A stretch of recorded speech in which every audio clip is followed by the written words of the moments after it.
네, 한판 브리핑 민동기 평론가와 함께하겠습니다. 어서 오십시오. 안녕하십니까. 자, 오늘 민주당 컷오프 결과부터 짚어보겠습니다. 기호순으로 일단 당대표 예비 경선 결과 박용진, 이재명, 강훈식 의원이 본경선에 진출하게 됐습니다. 예. 득표수는 공개하지 않았고요. 이 세 사람은 다음 달 28일까지 한 달 동안 방송 토론을 비롯해서 전국을 순회하는 이제 본경선을 치르게 되고요. 예. 그리고 오늘 그 최고위원 그 컷오프도 발표가 됐는데 역시 예. 기호순으로 장경태, 박찬대, 고영인, 서영교, 고민정, 정청래, 송갑석, 유영찬 후보가 컷오프를 통과했습니다. 예. 잠깐 이 후보들을 언론들이 분류한 내용을 좀 소개를 해드리면요. 장경태 후보는 초선 의원 모임인 철험의 소속이고요. 박찬대 후보는 친 이재명계 측근으로 꼽히는 재선 의원입니다. 예. 그리고 서영교 후보는 삼선 의원인데 신 이재명계로 분류를 하고 있고 정청래 후보 같은 경우에는 이재명 당대표를 일찌감치 외쳤던 그런 후보입니다. 그리고 이제 친문으로 분류되는 고민정, 유영찬 후보가 이제 컷오프를 통과했고요. 예.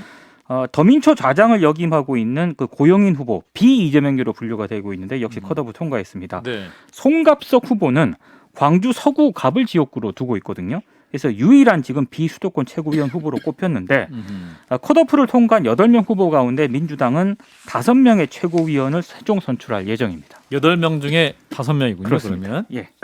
예. 김성현 수장님이 기침하니까 저까지 기침하기 시작했어요.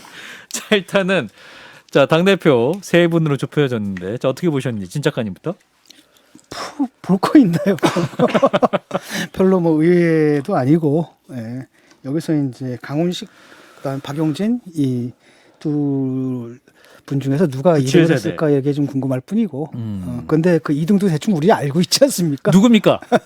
얘기 안 하겠습니다. 대충 그런가요? 예상은 되는 거고. 그다음에 뭐 경선이라는 것도 사실 뭐 다 거의 확정되다시피 했고 제가 볼 때는 이건 사실 경선이 아니라 일종의 추대 형식인 것 같아요. 이 말에 없죠. 박용진 후보와 강훈식 후보는 반대하실 것 같은데. 본인들도 알 겁니다. 하지만 겉으로는 반대할 수밖에 없죠. 예. 박용진 바로 연결해봐야 될 것 같은데. 자, 김 소장님 어떻게 보셨어요? 세 분으로 좁혀진 거? 네, 일단 오늘 그 제가 사실 연설을 들을 때 운동하고 있었거든요. 아, 어떤 운동이요? 그냥 그 트레드밀이라고 올라가서 뛰는 거 있잖아요. 자기 관리 철저한 김상희 소장님과 함께하고 있습니다. 근데 예, 이제 운동을 하면서 봤는데. 힘은 드는데 예. 제자리에 걷고 있는 느낌을 당 대표 연설하는데 똑같이 들었다는 말씀을 좀 드리고 싶었습니다. 그러니까 뭐 지역위원장들 뭐 원외 지역위원장도 뭐 이런 거 하겠다 저런 거 하겠다부터 시작해서 뭐 온갖 공약들이 나왔는데 후보별의 차별성이 별로 없고 진작 했어야 되는 정치 개혁의 과제에 대해서 여태까지 해결을 못 하고 있다 이번에 또 나와서 얘기하는 것들도 좀 듣기가 지쳤었고. 예. 그래서 그런 차별성이 없다 보니까 이제 조직세가 강한 분하고 여론조사에서 조금 우위를 점하는 분이 이렇게 올라온 건데 예.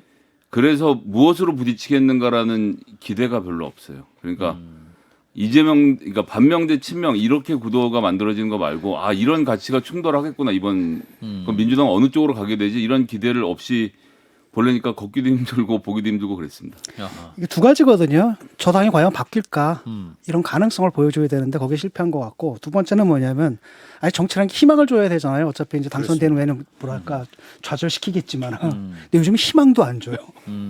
그거거든요. 이번에 딱 그 전당대회 모습을 보니까 그런 모습인 것 같아요. 그래요.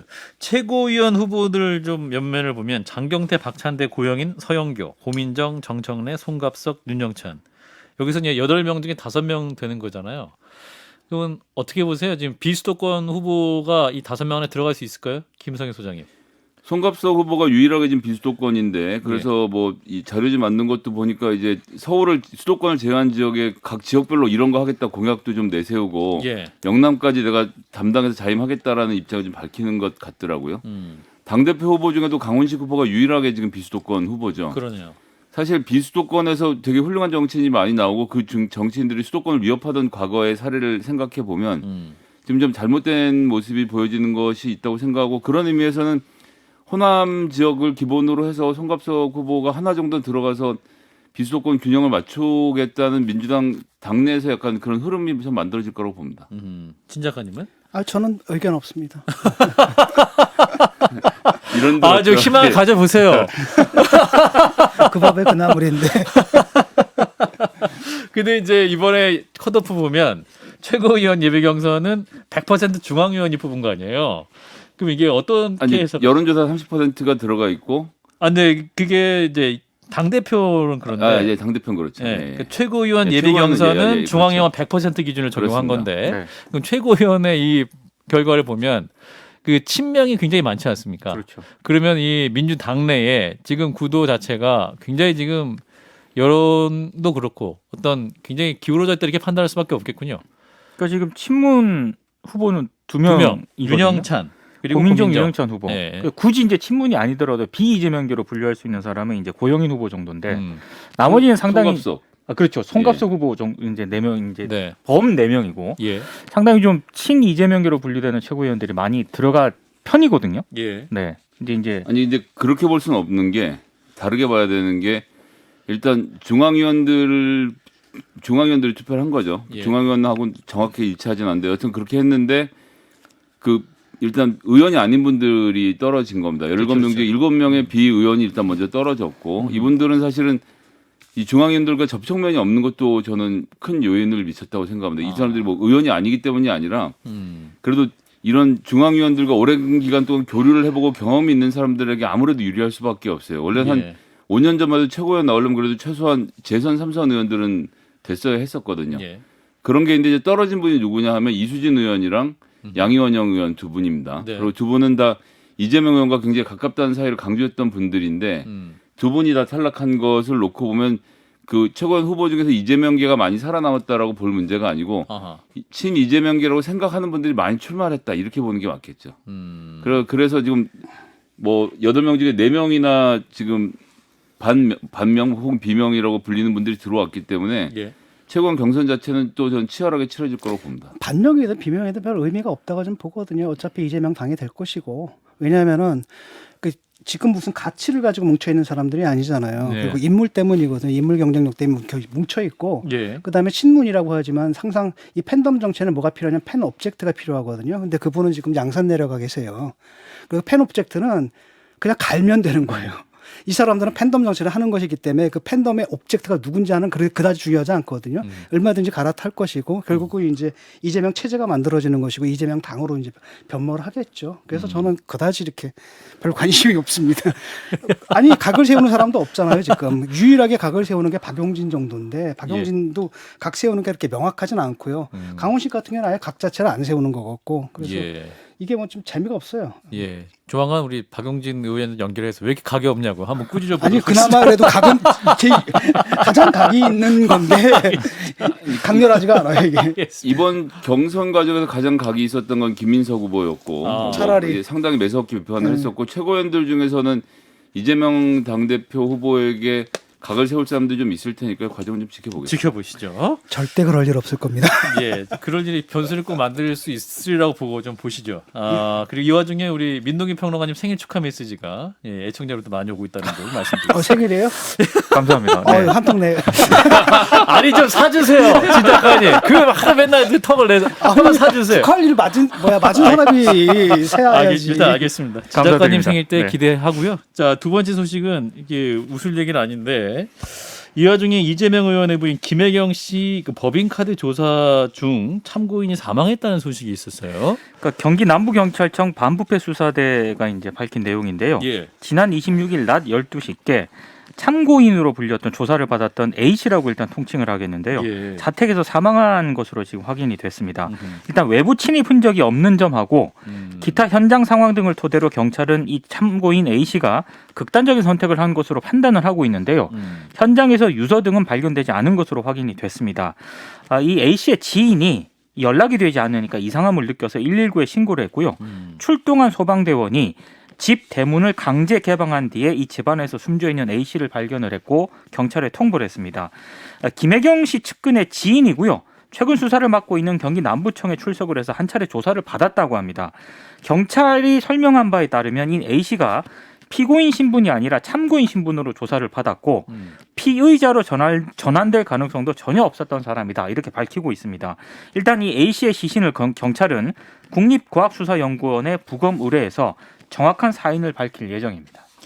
예, 사실 이게 대선 기간에도 이제 이재명 의령 관련 이제 수사를 받던 분들이 세 분이 이제 사망했었지 않습니까? 그렇습니다. 근데 이번에 또 한 명이 추가되면서 여권에서는 정치 공세가 더 커지겠군요. 굉장히 오늘 강하게 좀 비판을 의혹 제기를 하고 있는데요. 예. 김기현 국민의힘 의원이 페이스북에 글을 썼는데 이재명 의원과 김혜경 씨를 둘러싼 의문스러운 죽음의 행진을 끝내기 위해서라도 엄중한 진실 규명을 촉구한다고 밝혔습니다. 예. 그러니까 벌써 이번 죽음이 네 번째 죽음이다라는 점을 언급을 했고요.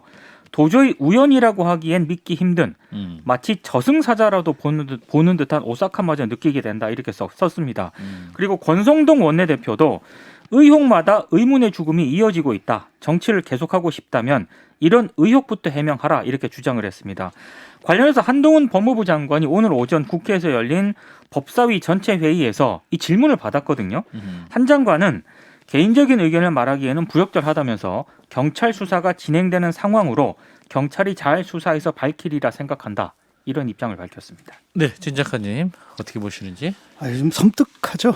이게 그 지난 대선에서 그 녹취록 제보자 같은 경우에는 좀 다른 성격이 좀 다른 죽음이었던 걸로 기억을 하고요. 지병이 네. 있었던 분이고 예. 다만 이제 유한기, 김문기 씨 그리고 또 유동규 씨 같은 경우는 체포 당시에도 자살 시도를 했고 감옥에서 또 한 번 자살 시도를 했거든요. 두 번 자살 시도를 예. 했고 이번에 또 한 분이 이제 돌아가셨는데 이게 사실 상식적으로 한번 생각해 보십시오. 왜 이런 죽음들이 한 번이라면 우연이라고 할 수 있겠지만 지금 세 번, 네 번째지 않습니까? 그렇다고 한다면은 이분들이 아무래도 이제 이재명 시장 그리고 도지사 시절에 이분들에게 그분께서 뭔가 심리적인 부담감을 느낄 만한 상당히 부적절한 일들을 시켰을 것이다. 이렇게 추측을 하는 게 맞고요. 하지만 지금 와가지고 이걸 뭐 또 정치 공세를 할 필요는 없는 것 같고 한동훈 장관이 좀 정답을 얘기한 것 같아요. 경찰 수사가 진행되는 상황이니까 경찰이 잘 수사해서 밝혀라. 이게 좀 적절한 것 같습니다. 김 소장님. 예, 특히나 이번에 돌아가신 분 같은 경우는 직접적으로 뭐 연관이 되어 있는 분이 아니잖아요. 이 사건의 피의자로 되어 있는 분의 지인이라는 정도밖에 없고 경찰도 한 차례 이 참고인으로 소환하는 게 끝이었다라고 일단 주장은 하고 있는데, 예, 그래서 뭐 특히 이번 건에 대한 책임을 이재명 지사에게 직접 묻는 것은 저는 좀 어렵다고 보고요. 관련된 내용들은 경찰이 수사를 다 통해서 밝혀낼 거라고 좀 지켜보겠습니다. 예. 근데 이게 이제 어떤 직접적인 원인 이런 걸 따지기 전에 이게 어떤 네 분이 이제 사망했다 이 사실 하나만으로 일반 또 국민들이 보시기엔 굉장히 의혹이 뭔가 있는 거 아니야 이렇게 생각할 수 있는 거 아닙니까? 그러니까 이재명 지사의 그 리더십의 특성이 좀 그런 거거든요. 그 쉽게 말하면은 어떤 공적 라인을 통해 가지고 사람들을 뽑는 거 이런 게 아니라 그러니까 도일할 사람이나 시일할 사람이나 나라일 할 사람 뽑는 게 아니라 내일할 사람들을 뽑고요. 그러니까 이런 사람들을 갖다가 다 뭐랄까 비선처럼 근데 비선 조직인데도 실제로는 뭡니까 공적 조직에다 이상한 걸 만들어 가지고 결제받게 만든다든지 이런 식으로 일하고 이들과 이제 텔레그램으로 계속 주고받고 이런 식의 일처리를 해왔거든요. 그러니까 굉장히 불투명한 부분들이 있는 거죠. 거기서 어떤 일이 벌어지는지 모르고 바로 이제 그런 라인에 서 있던 사람들이 이제 하나둘씩 그런 자살 시도를 하는 것 아니겠습니까? 그래서 이게 좀 그 본질적인 문제가 있다고 봅니다. 그 리더십의 특성에서 나온다고 봐요. 이분이 이제 밑에서부터 이제 올라오다 보니까 정상적인 방법으로 올라왔다라기보다는 상당히 뭐랄까 좀 어떻게 보면 수단과 방법을 가리지 않고 올라오는 과정 속에서 예. 어떤 무리를 범했고 그 무리들이 지금 이런 결과로 나타난다라고 예, 보는 뭐 게 맞는 구체적인 것 내용은 같습니다. 이제 수사 결과를 통해서 근데 뭐 낼수 있겠고요. 유한기 개발사 본부장이나 김문기 개발일 처장 이런 분들을 뭐 밖에서 사적으로 라인으로 끌어와서 시켰다 이렇게 보시기에는 근거가 너무 없지 않나 싶고 특히나 이번에 들어가신 지인 A 씨 같은 경우는 이재명 의원이 지사나 시정 시절에 뭘 임명하거나 했던 사람이 전혀 아니라서 말씀하신 논지를 잘 모르겠습니다. 아니 잘 생각해 보십시오. 이 사람들이 쉽게 말하면 실세인 사람들의 명령을 받은 거 아니에요. 그래서 그 일을 해줬던 거죠. 그다음에 데리고 온 것도 이 사람이 그 실세라는 사람이 데리고 온 거고 그래서 책임져라라고 얘기를 했던 거고 그래서 이것을 갖다 아무런 관계도 없다. 그럼 이게 순수하게 다 우연이다? 이건 좀 아닌 것 같아요. 예. 예, 일단 경찰 수사를 좀 지켜보는 걸로. 자, 다음 뉴스. 검찰이 또 대선 공약 개발 의혹과 관련해서 여가부를 압수수색했는데 이게 또 박근혜 정권까지도 가네요. 그렇습니다. 오늘 오전에 이제 정부 서울청사 여성가족부에 검사와 수사관 등을 보내서요. 20대 대선 전 만들어진 정책 자료 등을 확보를 했다고 합니다. 네. 20대 대선을 앞두고 여가부가 더불어민주당 전문위원으로부터 대선 공약에 활용할 자료를 제공해 달라는 요구를 받고 정책 초안을 건넸다는 혐의를 지금 수사를 하고 있는데요. 예. 김경선 전 여가부 차관은 정책 공약 회의를 주재하는 등 관련 업무를 총괄한 혐의로 여가부 공무원과 함께 지난해 11월 선관위로부터 고발을 당한 상태입니다. 검찰이 이 사건 접수 일주일 만에 민주당 정책연구실을 압수수색하면서 수사에 착수를 했고요. 이 과정에서 이 검찰은 업무 자료와 정책연구실 당직자들이 포함된 카카오톡 단체 대화방 내용도 압수한 것으로 나타났습니다. 예. 이제 여성가족부 여당 공약 개발 이게 또 처음이 아니고 아까 말씀드린 대로 이 박근혜 정부 시절에 2016년 19대 총선 그리고 2020년 20대 총선까지도 연결이 된다면서요? 그러니까 이게 지금 수사망을 조금 넓히는 듯한 그런 분위기가 감지가 되는데요. 예. 박근혜 정부 시절인 2016년 19대 총선, 말씀하신 것처럼 2020년 20대 총선 당시에도 여성가족부가 여당 공약 개발에 관여한 단서를 포착을 하고 지금 수사를 하고 있는 것으로 보입니다. 지금 앞서 지난달에는 박근혜 정부 당시 여당이던 자유한국당 정책위에서 여가부 담당 전문위원을 지냈던 국민의힘 당직자를 참고인 신분으로 소환해 조사를 한 적이 있거든요. 예. 일단 수사팀은 여성가족부 공무원들의 선거법 위반 혐의와 관련해서 예. 지난 5월 법무부, 국토교통부, 또 법무부, 산업통상자원부 등 다른 정부 부처 여러 곳에도 공문을 보내서 여성가족부의 경우와 비슷한 사례가 있는지 등을 지금 확인을 했습니다. 다만 수사팀은 당장 타 부처로 수사를 확대하기보다는 여성가족부 공무원들의 선거법 위반 혐의 입증에 우선 주력한다는 그런 방침입니다. 예. 정부 부처가 공약 개발을 해줬다. 이게 사실상 캠프 같이 역할을 했다 정도의 수준의 얘기입니까? 아니면 자료를 요청했는데 자료를 줬다. 뭐 이 정도 얘기인가요? 그게 수사를 통해 밝혀지겠습니다만. 네, 일단 여성가족부는 단순히 자료를 제공했다는 그런 차원을 넘어서 예. 검찰이 상당히 좀 개입을 했다라고 판단을 하고 있는 것 같고요. 예. 다른 부처 같은 경우에는 일단 공문을 보내서 여성가족부와 비슷한 사례가 있는지를 확인하는 그런 단계인 것 같습니다. 네, 자 검찰의 여가부 압수수색 어떻게 보시는지 진 작가님. 이게 뭐 어떻게 보게 되면 이제 전 정권에 대한 그 적폐청산 수사가 아니냐 이런 의심을 살만하는데 첫 번째는 일단은 이게 선관위에서 고발한 사안이지 않습니까? 예. 그리고 그 전에 정권 출범 이전에 그렇기 때문에 이건 해야 될 것 같고 그다음에 예. 두 번째로는 뭐냐면은 박근혜 정권 때도 이런 일이 있었던 거 아니겠습니까? 예. 그렇다면 이것은 한번 뒤져봐야 되고 제가 볼 때는 어떤 관행 같은 게 있었던 것 같아요. 그냥 시키면 여당에서 시키면 알아가지고 공무원들이 예. 알아서 이런 자료 같은 거 만들어주고 이런 관행들이 있었던 것 같은데 그런 관행을 뿌리 뽑는 차원에서 이건 그냥 단순한 선거법 사안인 것 같아요. 예. 김 소장님.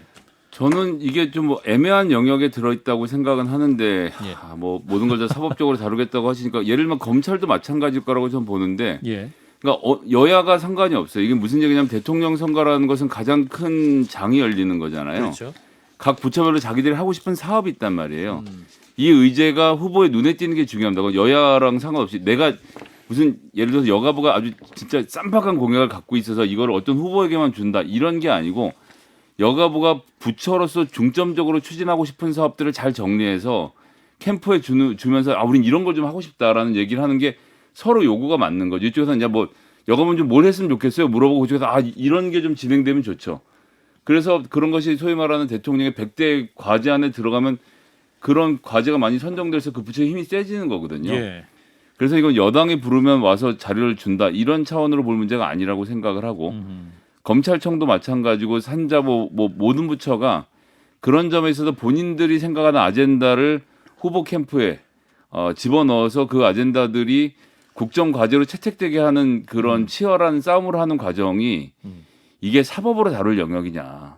예를 들어서 무슨 여가부에 어떤 공약을 내주면 그걸로 막 국민들이 마음이 막 뜨거워져 갖고 그 후보를 찍게 되겠어요. 저는 좀 지나치다고 봅니다. 저는 이거는 그러니까 또 그렇게 가볍게 볼 사안은 아니에요. 왜냐하면 이건 문제가 되거든요. 스캔들이 되는데 이게 문제가 된다는 사실에 대한 인지가 이렇게 뚜렷하지는 않았던 것 같아요. 그래서 뭐 정말로 우리가 뭐 선거에 개입해서 뭘 엎어버리겠다 무슨 뚜렷한 범위가 있었다고 보지는 않거든요. 그럼에도 불구하고 이건 한번 정리가 돼야 됩니다. 앞으로 만약에- 해야 될 선을 넘어서는 안 될 선이 어디까지인가는 좀 분명해야 될 필요가 있어요. 말씀하신 대로 만약에 이제 이 여가부라든지 다른 정부 부처에서 이것이 우리 부처의 가장 중요한 이슈입니다 해서 여당 야당 모두 후보들에게 계속 다 자료 주거나 뭐이 정도 수준은 다 용인될 만한 수준으로 보면 근데 되는 야당은 건가요? 안 줬잖아요. 야당 안 줬답니까? 아니, 그건 이제 찾아보면 나오는데 그랬을 수가 없고요. 그다음 두 번째는 국회는 무슨 자료를 요구하든 부처가 제출을 해야 되기 때문에 예. 여당에만 감출 수 있는 아니, 야당에만 감출 수 있는 네. 일이라는 게 없기는 합니다. 자료를 달라는 얘기가 아니라 공약을 만들어 달라 그랬고 공약을 만들어 줬기 때문에 그러니까 공약 개발이라는 그렇죠. 의미는 굉장히 적극적인 의미잖아요. 적극적인 의미니까. 예, 공약 개발이라는 것은 정말로 그러면 그 캠프에 가서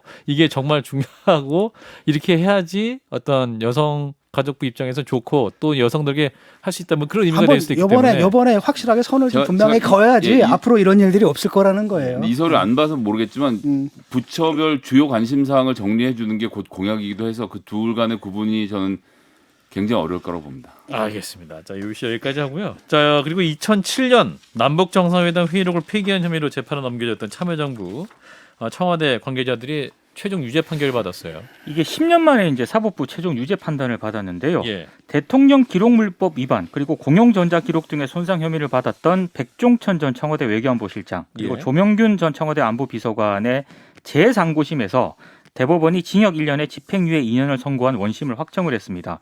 이게 기억을 더듬어 보시면 지난 18대 대선을 앞두고 그 새누리당 정문원 의원이 통일부 국정감사에서 노무현 전 대통령이 남북 정상회담 당시 서해 북방 한계선 포기 발언을 했다. 이제 이렇게 주장을 하면서 이 논쟁이 NLL 발언. 그렇습니다. 이른바 NLL 파문인데 예. 당시 새누리당은 남북 정상회담 회의록이 고의로 폐기 은닉됐을 가능성을 제기를 했고요. 2013년 참여정부 관계자들을 검찰에 고발을 했습니다. 그래서 이제 검찰이 수사를 했고 이제 같은 해 11월 이들을 이제 불구속 기소를 했는데 이게 굉장히 좀 뭐 복잡하거든요. 예. 당시 그 참여정부 청와대 통합 업무 관리 시스템인 이지원 시스템이 어떻게 돌아가는가? 아, 그거 생각나네요. 이지원 얘기하니까 네, 갑자기 그때도 뭐 설명을 했는데 이게 뭐 어떻게 되는지 정확하게 모르겠다라고 예. 했는데 다만 이번에는 수년 동안 이어진 재판의 최대 쟁점은요. 예. 그 이지원 시스템에서 문서 관리 카드라는 게 있는데 예. 이걸 대통령 기록물로 볼 수 있느냐 이게 쟁점입니다. 예. 1심과 2심은 이 문서 관리 카드를 대통령 기록물로 볼 수 없다. 예. 라고 이제 해서 무죄 판단을 내렸습니다. 네. 왜냐하면 회의록 초본에 노무현 전 대통령의 결재가 없기 때문에 이건 대통령 기록물로 볼 수 없다라고 판단을 했는데 대법원은 좀 다르게 판단을 한 것 같습니다. 노무현 전 대통령이 수정과 보완을 지시하긴 했는데 이미 회의록의 내용을 열람을 하고 내용을 확인을 했다. 그리고 문서의 성격 내용 등을 감안을 했을 때 문서 관리 카드도 대통령 기록물로 봐야 한다. 이렇게 판단을 했습니다. 예. 조금 이례적이긴 합니다. 1심과 2심에서 무죄로 판단을 했는데 대법원이 또 유죄로 했다는 것 자체가 그러네요. 상당히 좀 이례적입니다. 그렇군요. 다시 그때 대법원에 상고했다는데 이게 그러면 그러니까 대법원은 끝난 거죠? 끝난 이제 겁니다. 끝나고. 이게 예. 최종 확정이 된 겁니다. 예. 그래요. 자, 이 와중에 또 북한 김정은 위원장이 우리 정부를 향한 강성 발언도 했었는데 어떤 내용이었습니까? 윤석열 대통령 실명을 김정은 그 조선노동당 총비서겸 국무위원장이 직접 언급을 하면서요. 남측이 위험한 시도를 할 경우 전멸시키겠다 이런 얘기를 했습니다. 전멸. 북한 관영 매체가 보도한 내용에 따르면 어제가 이제 평양 조국 해방 전쟁 승리 기념탑 앞에서 열린 전승 69년 기념 행사가 있었거든요. 예. 여기서 뭐 이렇게 얘기를 했으니까 그대로 그대로 설명하겠습니다. 설명해 주십시오. 남조선 정권과 군부 깡패들이 군사적으로 우리와 맞서볼 궁리를 하고 그 어떤 특정한 군사적 수단과 방법에 의거해서 선제적으로 우리 군사력의 일부분을 무력화시키거나 맞설 수 있다고 생각을 한다면 그러한 위험한 시도는 즉시 강력한 힘에 의해 응징될 것이고 윤석열 정권과 그의 군대는 전멸이 될 것이다. 상당히 강한 어조로 일단 비난을 했고요. 예. 그리고 이것도 그냥 그대로 읽어드리겠습니다. 남조선 것들이 그 무슨 한국형 삼축 체계라는 개념을 세워놓고 핵심 전력을 키운다고 고화되고 천방지축 날뛰고 있지만 남조선은 결단코 우리에 비한 군사적 열세를 숙명적인 것으로 감수하지 않을 수 없고 예. 언제든 절대로 만회할 수 없을 것이다. 이렇게 좀 강하게 좀 비난을 했습니다. 강력한 힘은 핵을 의미하는 것 같고 그런 것 같습니다. 윤석열 정권과 그의 군대는 전멸될 것이다. 네. 핵심 어인 것 같은데. 자, 일단은 어떤 문제 좀 짚어볼까요? 회의록 폐기 얘기부터 해볼까요? 자, 진 작가님 짧게 해주시면. 회의록 폐기도 이렇게 범위가 있었다고 보지는 않거든요. 예, 예. 결국 1심, 2심에서 무죄 나왔던 게 대법원에서 어떤 해석에 의해서 이제 유죄가 나온 거지 않습니까? 예. 집행유예가 나오니까 이게 이제 이분들이 뭔가를 은폐하겠다는 범행 의지를 가지고 했던 일은 아니고 그렇죠. 이 규정에 관한 해석인 것 같아요. 그렇게 보면 될 것 같고 북한 문제는 이 사람들 지금 이런 말 할 때가 아니거든요. 지금 다 굶어 죽어가고 있는데 코로나 때문에 인민들은 앉아가지고 핵폭 들고 이러고 있으니까 좀 한심한데 이게 뭐냐면 지금 러시아하고 중국이 예. 이게 북한 편이 됐거든요. 북한이 든든한 뒷배가 된 겁니다. 우크라이나 전쟁 때문에. 네. 그래서 이번에 또 핵실험 할 텐데 핵실험 하게 되면 이제 뭐랄까 그 안보리에서 제재가 들어가잖아요. 거기 네. 이제 중국하고 러시아가 동참 안 할 수가 있다는 거예요. 예. 그런 자신감의 발로를 갖고 지금 막 지르는 거죠. 지르는 지금. 것 같다. 네. 자, 김 소장님.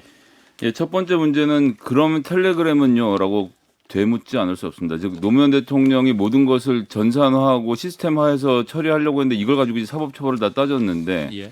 그럼 얼마 전에 업무 시간에 대통령하고 권성동 원내대표가 텔레그램으로 주고받은 내용들은 다 어떻게 할 겁니까? 앞으로 그것에 대한 이 대통령 기록물로 어떻게 처리할지에 대한 판단도 전 앞으로 이제 걸릴 거라고 생각해서 그 점을 좀 짚어봤으면 좋겠고요. 예. 북한 문제는 그 헬린 키신저 전 장관이 98세 나이 인터뷰하면서 그런 얘기했죠. 중국하고 러시아 둘 다 사이를 멀리할 게 아니라 한쪽은 땡겨와야 된다. 우리도 좀 귀담아 들을 이야기라고 생각합니다. 네. 자, 여기까지 하죠. 오늘 함께 해주신 분요. 생일을 맞은 민동기 평론가였습니다. 고맙습니다. 축하해요. 고맙습니다. 좋아요. 구독. 알림 설정.